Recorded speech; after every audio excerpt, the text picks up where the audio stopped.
বন্ধুরা আসসালামু আলাইকুম। আজকে আমি হাজির হলাম সালমা খালেদ বা খালেদ মোশাররফকে নিয়ে দ্বিতীয় পর্ব করার জন্য, বা এটাকে আপনারা শেষ পর্ব বলতে পারেন। 1975 সালের জুলাই মাসের দিকে বঙ্গবন্ধু যখন বাংলাদেশের রাষ্ট্রপতি, তখন সেনাপ্রধান ছিলেন জেনারেল শফিউল্লাহ। বঙ্গবন্ধু সিদ্ধান্ত নেন যে জেনারেল শফিউল্লাহকে আরও 3 বছর সময় উত্তীর্ণ করে তাকে সেনাপ্রধান হিসেবে রেখে দিবেন। তখন প্রকাশ না পেলেও জিয়াউর রহমান ও খালেদ মোশাররফ দুইজনই জেনে যান। তখন খালেদ মোশাররফের মনটা খুবই খারাপ হয়ে যায়, কারণ শফিউল্লাহর পর বাংলাদেশের সেনাপ্রধান হিসেবে খালেদ মোশাররফের কথাই সবাই চিন্তা করছিলেন। আর জিয়াউর রহমানকে জার্মানির রাষ্ট্রদূত করে পাঠিয়ে দেওয়ার জন্য কাগজপত্র তৈরি হচ্ছিল। তাই খালেদ মোশাররফের আশা ভঙ্গ হয়ে যায়, আরও 3টি বছর অপেক্ষা করতে হবে। 1974-75 সালের দিকে বঙ্গবন্ধু শেখ মুজিবুর রহমানের জনপ্রিয়তা অনেকটা নিচে নামতে থাকে। 74 সালের দুর্ভিক্ষে অনেক মানুষের প্রাণহানি ঘটে, ঠিকমতো রিলিফের মাল পৌঁছায়নি। এমনকি আওয়ামী লীগ নেতাকর্মীরা কম্বল চুরি, গম চুরি, এমনকি সীমান্তে চোরাচালানে জড়িয়ে পড়ে। জাসদ ও সর্বহারা দলগুলোর প্রাণনাশের হুমকিও বঙ্গবন্ধুর অজানা ছিল না। রাজনৈতিক অর্থনৈতিক অস্থিরতা চলতে থাকলো এবং যেই বঙ্গবন্ধু গণতন্ত্রের জন্য দীর্ঘ সময় যুদ্ধ করছিলেন, সেই বঙ্গবন্ধু কায়েম করলেন বাকশাল। 1975 সালের 15ই আগস্ট বঙ্গবন্ধু শেখ মুজিবুর রহমানকে সপরিবারে ভোররাত্রে হত্যা করা হয়। তার আগ মুহূর্তে তিনি বিভিন্ন জায়গায় ফোন করেন এবং সাহায্য চান। তার মধ্যে তৎকালীন সেনাপ্রধান শফিউল্লাহ ছিলেন, কিন্তু শফিউল্লাহ তার অধীনস্থ কর্মকর্তাদেরকে জানিয়ে কোনো সাহায্য বা সহযোগিতা পাননি। তখন খালেদ মোশাররফকে শফিউল্লাহ ফোন করেন এবং তার অফিসে যেতে বলেন। আমরা তো ঘুমিয়ে আছি, আমরা রাত্রে একটা দাওয়াতে গিয়েছিলাম। অনেক সকালে একটা ফোন আসছে, লাল রেড ফোনের হটলাইনে একটা ফোন আসছে। তারপর বলে সর্বনাশ হয়ে গেছে, চিৎকার করে বলছে কী হলো হঠাৎ বলে কি ওনার বাড়ি অ্যাটাক করেছে। তখনও মারি নেই, এটা general Shafiullah chief of staff phone করেছে যে ওনার বাড়ি অ্যাটাক হয়েছে, তুমি এখনই জলদি চলে আসো। তখনই সে তাড়াতাড়ি রেডি হয়ে, মানে কী যে অবস্থা যে বলার না, মানে কোনো সেফটি না করে সাধারণ ড্রেসে তাড়াতাড়ি চলে গেছে, আর দেরি করে নেই, আর কি শোনা মাত্রই নিজের গাড়ি চালিয়ে নিজের গাড়ি নিয়ে চলে গেছে। শফিউল্লাহর ওখানে করে ওদের জিয়া রহমান গেছে, সবাই গেছে। ওখান থেকে যে চলে গেছে কত রাত্রে বাড়ি ফিরছে তা জানি না, কারণ ওখান থেকে ওই বঙ্গবন্ধু বাড়ি গেছে কোথায় অনেক ব্যস্ত ছিল সেদিন, খুবই ব্যস্ত ছিল, খুবই দুশ্চিন্তা, খুবই মন খারাপ। পরের দিনও ওই কয়েকটা দিন খুবই ব্যস্ত ছিল আর কি। আসার পরে এমন কিছু আমাকে বলেনি, কারণ উনি কিন্তু অফিসের কথাবার্তা আমার সাথে খুব একটা, মানে উনি দায়িত্বপূর্ণ একজন অফিসার হিসাবে অফিসের কোনো আলোচনা আমার সাথে খুব কমই করতো ওই সময় আর কি। কিন্তু মানে ওনাকে যে কিভাবে মারা হয়েছে, কিভাবে, মানে ওটা খুবই দুঃখজনক ছিল, ও একটু বলা। ব্রিগেডিয়ার জেনারেল জামিল উদ্দিন আহমেদ, যাকে আমরা কর্নেল জামিল হিসাবে জানি, 2009 সালে তাকে বীর উত্তম খেতাবে ভূষিত করা হয় এবং সেনাবাহিনী থেকে তাকে ব্রিগেডিয়ার পদমর্যাদা দেয়া হয়। তার কারণ 1975 সালে বঙ্গবন্ধুকে যখন সপরিবারে হত্যা করা হয়, তার পূর্বে বঙ্গবন্ধু দিক বিদিক ফোন করতেছিলেন। তার ডাকে সাড়া দিয়ে একমাত্র ব্যক্তি জামিল, যিনি ছুটে আসেন এবং তাকে ঘাতকরা সোবানবাগ মসজিদের সামনে গুলি করে হত্যা করে। একটি কথা শোনা যায়, খালেদ মোশাররফ তখন জামিল উদ্দিন আহমেদকে দাফন কাফন এবং তাকে কবরস্থ করেন। হ্যাঁ, ওনার লাশটা আমি কোনো রকমে ওনার সাথে ফোন করে যোগাযোগ করে, ওইটা তো গাড়িতেই পড়েছিল ওনার বাড়ির সামনে, তো ওইটা আমি ওনাকে দিয়ে উনি করে দিয়েছে, আমার বাসায় নিয়ে আসছিল। ওখানেই মানে দাফন তো না করা হয়, গোসল টোসল করানো হয়, তারপর কবরস্থান, যেটা আর্মির কবরস্থান, ওখানে ঠিক করা হয়, ওখানে দাফন করা হয় আর কি। বঙ্গবন্ধুর হত্যাকারী জুনিয়র অফিসাররা বঙ্গভবন দখল করে বসেন এবং তারাই দেশের প্রশাসন এমনকি দেশ চালাচ্ছিলেন। তখন সেনাবাহিনীর অফিসাররা তা মেনে নিতে পারছিলেন না। তারা চিন্তা করলেন যে তাদেরকে ব্যারাকে ফিরিয়ে আনবেন। তার মধ্যে ছিলেন খালেদ মোশাররফ এবং সাফায়েত জামিল। তখন বাংলাদেশের সেনাপ্রধান ছিলেন জিয়াউর রহমান। খালেদ মোশাররফ সাফায়েত জামিলকে তৎকালীন সেনাপ্রধান জিয়াউর রহমানের কাছে পাঠান এবং জুনিয়র অফিসারদের ব্যারাকে ফিরিয়ে আনার জন্য অনুরোধ করেন। কিন্তু জিয়াউর রহমান তা করছিলেন না বা করতে চাচ্ছিলেন না, কেননা এই জুনিয়র অফিসাররাই জিয়াউর রহমানকে সেনাপ্রধান বানিয়েছিলেন। আচ্ছা, যে যারা হত্যা করলো বঙ্গবন্ধুর সপরিবারকে, কয়েকজন মেজর, তারা বঙ্গভবনে অবস্থান করছিল এবং ওদের নির্দেশেই সব কিছু, আদেশেই সব কিছু চলছিল। এবং মুস্তাককে দিয়ে ওরা তখন অনেক কিছু কার্যকলাপ ছিল, কিন্তু এটা সব অফিসার মেনে নিতে পারেনি। এবং যেহেতু আর্মি চেইন অফ কমান্ড ছিল না, তো এটা ঠিক করার জন্যই তারা ঠিক করলো যে এটা একটা কিছু করতে হবে। কারণ তখন সাফিয়া জামিল বোধহয় গিয়েছিল জিয়া রহমানের কাছে যে এটা ঠিক করার জন্য। উনি কি বলেছিল আমি জানি না, পরে উনি বুঝতে পেরেছে যে উনি বোধহয় না, উনি করবে না বা উনি আগ্রহী না করতে। পরে খালেদ মোশাররফের সাথে কথা বলে এবং উনি রাজি হয় এবং ডিসিশন করে নেয় ৩রা নভেম্বর এটা করবে আর কি। 1975 সালের 2 নভেম্বর রাতে খন্দকার মোস্তাক, জেনারেল ওসমানী, জেনারেল খলিল এবং জুনিয়র অফিসাররা একটি মিটিংয়ে বসলেন। বসে তারা জিয়াউর রহমানকে সেনাপ্রধান থেকে সরিয়ে খালেদ মোশাররফকে সেনাপ্রধান করতে চাইলেন, কিন্তু রশিদ একমত হচ্ছিল না। জিয়াকে সরিয়ে খালেদ মোশাররফকে চিফ বানানোর সে পক্ষপাতী ছিল না, যদিও ফারুক চাচ্ছিল খালেদকে চিফ বানানো হোক। কিন্তু বঙ্গভবনে তখন ফারুকের চেয়ে রশিদের মতামতের ওজন ছিল বেশি। এছাড়া এই দুজনকে সরিয়ে নতুন কাকে চিফ অফ স্টাফ বানানো যায় এ নিয়ে তারা দ্বিধাদ্বন্দ্বে ভুগছিলেন। এ ব্যাপারে সিদ্ধান্ত নিতে নিতেই হঠাৎ একজন পুলিশ এসে জানায় যে আর্মির যত পহরা ছিল সবাই পালিয়ে যাচ্ছেন। মিটিং ভেঙে গেল। রাত 12:30 ব্রিগেডিয়ার খালেদ মোশাররফ ৪র্থ বেঙ্গল রেজিমেন্ট এসে কমান্ডিং অফিসারের কক্ষে প্রবেশ করলেন। কর্নেল আমিনুল হককে কৌশলে দূরে সরিয়ে তিনি ইউনিটের সার্বিক পরিচালনা ভার গ্রহণ করলেন। তার সাথে ৪৬ ব্রিগেড কমান্ডার সাফায়েত জামিল ও অন্যান্য officer, colonel Malek, brigadier Rouf, brigadier Nuruzzaman, major Hafizuddin, major Iqbal, major Naser, major Amin, squadron leader Liaquat ছিলেন। প্রথমে ক্যাপ্টেন হাফিজুল্লাহর নেতৃত্বে ১ম বেঙ্গল রেজিমেন্টের একটি প্লাটুন জিয়ার বাসায় ঝটিকা বেগে পাঠিয়ে তাকে গৃহবন্দী করা হয়। রাত তখন ১টা। একই সঙ্গে জিয়ার বাসায় টেলিফোন লাইন কেটে দেয়া হয়। তারপর ১ম বেঙ্গল রেজিমেন্টের সৈনিকরা জিয়ার বাসা ঘেরাও করে ফেলে এবং জিয়াকে বন্দী করা হয়। ওনাকে বন্দি মানে কি, সেরকম কোনো বন্দি না, শুধু ফোন লাইনগুলো কেটে দেওয়া হয়েছিল আর ওনাকে ঘরেই রাখা হয়েছিল, কোনো বাঁধা টাধা না, মানে হাউস অ্যারেস্ট যেরকম হয় এটাই আর কি। তখন তো আপনি এগুলো শুনতেছিলেন, তখন আপনার কাছে কেমন লাগছে? আমার তো একটার পর একটা শুধু ঘটনা শুনে যাচ্ছি আর আতঙ্কে মরে যাচ্ছি যে এত কিছু এই কদিনে এত কিছু ঘটে গেছে। ওইদিকে জেল হত্যা, ওইদিকে ও একজন ফোন করে একটা কথা বলে, কিন্তু আমি খালেদ মোশাররফের সাথে কোনো যোগাযোগ করতে পারছিলাম না। শেষ মুহূর্তে যদিও যোগাযোগ হয়েছিল যে এরকম শুনলাম, এরকম ঘটনা, এরকম বিশ্বাসই করতে চাইনি। বলছে না এগুলা কিছু না, এগুলো শোনার কোনো দরকার নেই, সবকিছু ঠিক আছে। মানে উনিও বাইরের মানে ভিতরে বসে ওই যা হচ্ছে তাই, বাইরের দিকে অত বোধহয় মানে গুরুত্ব দেয়নি যে কি হচ্ছে বাইরে, ওটা গুরুত্ব দেয়নি অতটা। ৩ November Khaled Mosharraf chief of staff বা সেনাপ্রধান হলেন, কিন্তু প্রেসিডেন্ট থেকে গেলেন খন্দকার মোস্তাক। সেই রাতেই জাতীয় ৪ নেতাকে জেলখানাতে হত্যা করালেন। এমনকি জুনিয়র অফিসারদের দেশ ত্যাগের জন্য বিভিন্ন আইন কানুন করে নিলেন।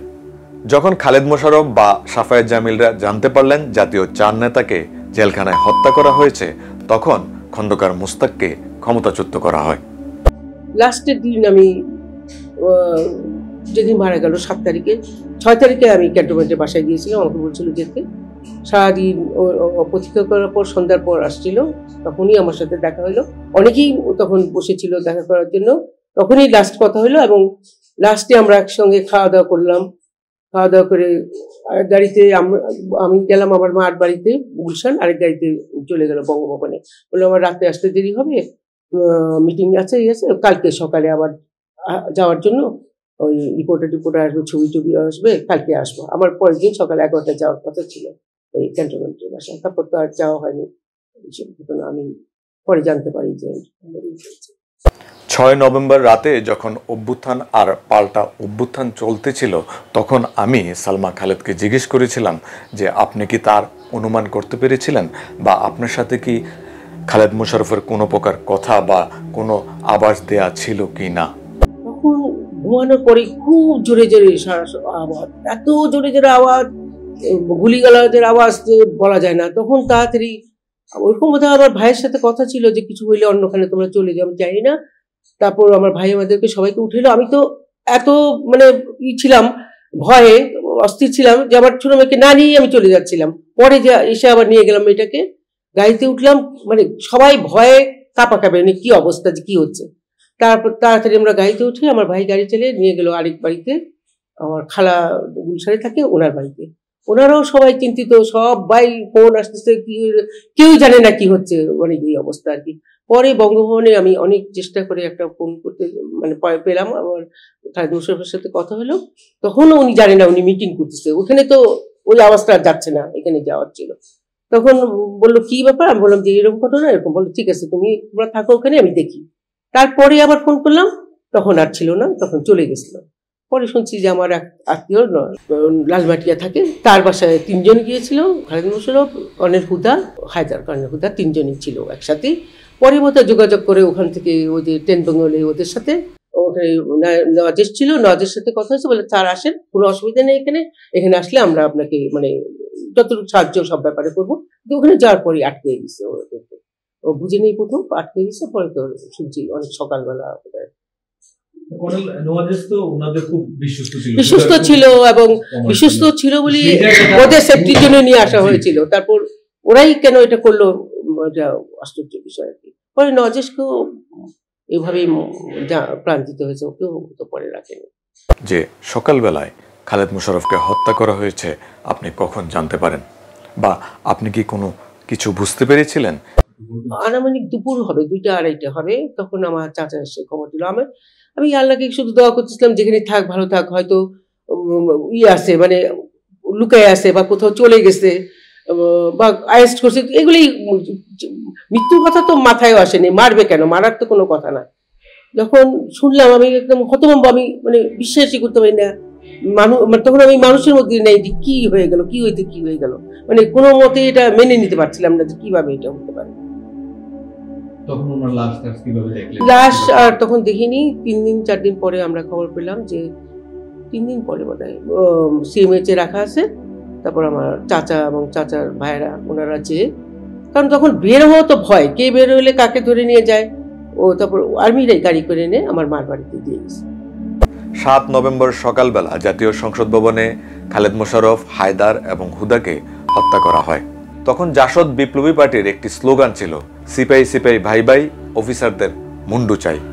এই বলে ক্যান্টনমেন্টে সিনিয়র অফিসার এবং তাদের বাড়িতে চলে লুটপাট। ওই হামিদ সাহেবের সাথে কথা বললাম, বলে আপনি আসেন আজকে, আপনার জিনিসপত্র বুঝে নেন।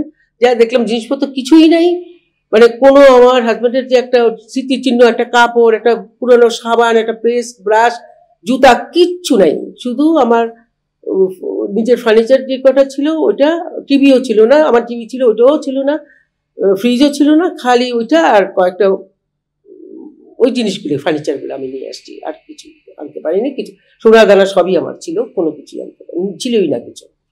আমি তো তখনও এই বাড়ি ওই বাড়িতে কাটিয়েছি। পরে যখন লাশ দিয়ে দিল, তারপর আমাদের একটা কুলখানিও হলো, পরে আমার মার বাসায় এনেছিলাম, আর কোনো বিরক্ত করেনি আমাকে।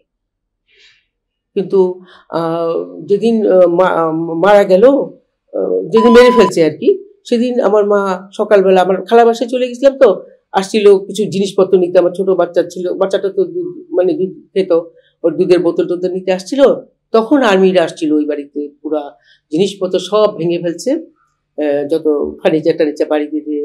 তারপরে আমার মাকে বলে তোমার মেয়ে কোথায়, তো ওটা বলছে, আর মাকে নিয়ে যেতে যাচ্ছিল অ্যারেস্ট করে। তো মা কোনো রকম পাশে যে বেঁচে গেছে, তারপর ওরা চলে যায় ভেঙে টেঙে সবকিছু। যখন 1975 সালের 3 নভেম্বর খালেদ মোশাররফ আর্মির চিফ অফ স্টাফ বা সেনা প্রধান হন, তখন 4 কি 5 তারিখ খালেদ মোশাররফের মায়ের নেতৃত্বে একটি মিছিল হয়। যেই মিছিলটি ছিল বঙ্গবন্ধু হত্যার দাবিতে। তখন কিছু কিছু লোক এই মিছিলকে কেন্দ্র করে একটি কথা এমনভাবে ছড়িয়ে দেন যে খালেদ মোশাররফ হলেন ইন্ডিয়ান চর। হ্যাঁ, মা তো অবশ্যই খারাপ লাগবে, মানে মার সামনে জোয়ান ছেলে, মানে সন্তান যদি মারা যায়, এর থেকে দুঃখের কি হতে পারে। খুবই আপসেট, খুবই মন খারাপ, খুবই কান্নাকাটি করতো আর কি। 7 নভেম্বর যখন খালেদ মোশাররফকে হত্যা করা হয়, তখন তিনি ছিলেন 3 কন্যা সন্তানের জনক। তার ছোট কন্যাটি ছিল মাত্র 1 কি 1.5 বছর। আমি সালমা খালেদকে জিজ্ঞেস করেছিলাম যে কিভাবে এই 3 সন্তানকে লালন পালন বা ভরণ পোষণ বা কিভাবে মানুষ করলেন? আমার 3টা বাচ্চা, স্বাধীনতার পরে একটা বাচ্চা হয়েছিল, মেয়ে, ওটাও মেয়ে। ওর বয়স ছিল তখন, বাবা তখন মারা যায় 1.5 বছর আর কি। তো আমার বাচ্চা নিয়ে প্রথম তো আমার ওকে মনে হলো যে আমি মানে স্বর্গের থেকে মানে মাটির নিচে পড়ে গেছি।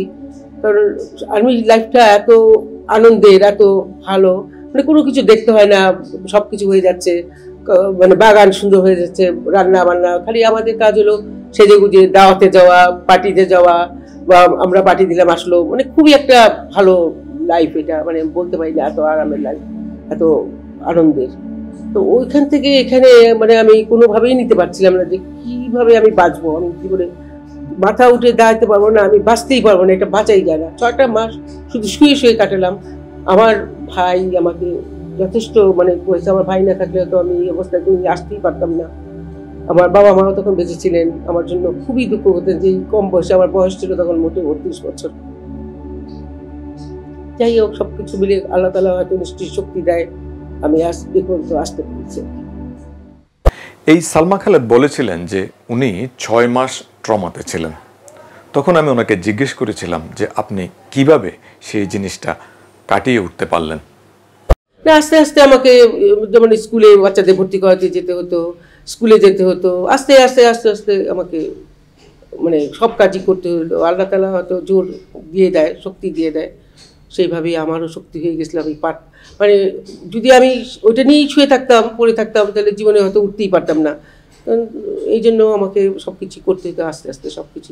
1965 সালে খালেদ মোশাররফ এবং সালমা খালেদের বিয়ে সম্পন্ন হয়। 1975 সালের 7 নভেম্বর খালেদ মোশাররফকে হত্যা করা হয়। তার সংসার জীবন 10 বছর, এমনকি তার বয়স ছিল 32 বছর। আপনার ফ্যামিলি থেকে চাপ আসে নাই যে আপনার মন চায় না যে একটা বিয়ে শাদী করি? না, আমার জীবনেও কোনোদিন মনে আসেনি, কারণ আমার হাজব্যান্ড এত ভালো ছিল, আমি জানি ওরকম হাজব্যান্ড জীবনে আর কোনদিন আমি পাবো না। বরঞ্চ তার স্মৃতি নিয়ে থাকা এটা অনেক ভালো, এটা এখনও যে আমি তার স্মৃতি নিয়ে থাকি এটা আমার অনেক আনন্দের, অনেক ভালো আর কি। কোনোদিনই মনে আসেনি, এবং এরকম ফ্যামিলি থেকে বলছিল আমাকে, কিন্তু আমি কোনোদিন ওটা দেয়নি, গ্রাহ্যই করিনি। বাংলাদেশের মুক্তিযুদ্ধে খালেদ মোশাররফের ভূমিকা বিশাল, এবং যুদ্ধ পরবর্তী সময়েও বাংলাদেশের বিনির্মাণে তাদের ভূমিকা অনেক। আপনি কি কোনো সরকারি পৃষ্ঠপোষকতা বা কোনো সাহায্য সহযোগিতা পেয়েছিলেন কিনা? জেনারেল নুরুল ইসলাম শিশু উনি আমাকে করে দিয়েছেন, জিয়া রহমানই হয়তো সাইন দিয়েছেন। ওই যে 20 নম্বর রোডে যে 59 নম্বরের 20 নম্বর বাড়িটা, ওইটা আমার নামে অ্যালটমেন্ট ছিল। আমি ওখানেই দীর্ঘ মানে 30 বছর কাটিয়ে দিয়েছি, ওখানেই ছিলাম। ওই বাড়িটা আমাকে অ্যাবান্ডেন্ট বাড়ি একটা দিয়েছিল আমাকে। পরে আমার ভাইয়ের বাসার থেকে আমি, বাচ্চারা যখন বড় হতে শুরু করলো, ওদের তো আলাদা একটা থাকার দরকার ছিল, তখন আমি ওই বাড়িতে চলে যাই। বাংলাদেশে বিভিন্ন হত্যার বিচার হচ্ছে, আপনি কি আপনার স্বামীর হত্যার বিচার চান কিনা? আর বিচার তো অবশ্যই চাই। আমরা তো কেস ফাইল করেছি 3 জনের নামেই। 3 জন কি, ওর তো মারার তো অধিকার নাই, যত যাই করুক, মারবে কেন, তাই না? সে যদি অন্যায় করে থাকে তাকে কোর্ট মার্শাল হবে, তাকে মারবে কেন? তাদেরকে এভাবে মারলো, বিচার তো অবশ্যই চাই। আমরা চাই 7 নভেম্বরে যারা যারা মারা গেছে তাদের সবাই বিচার হোক, এটাই আমরা চাই। এই জন্য আমরা চেষ্টা করছি যথেষ্ট।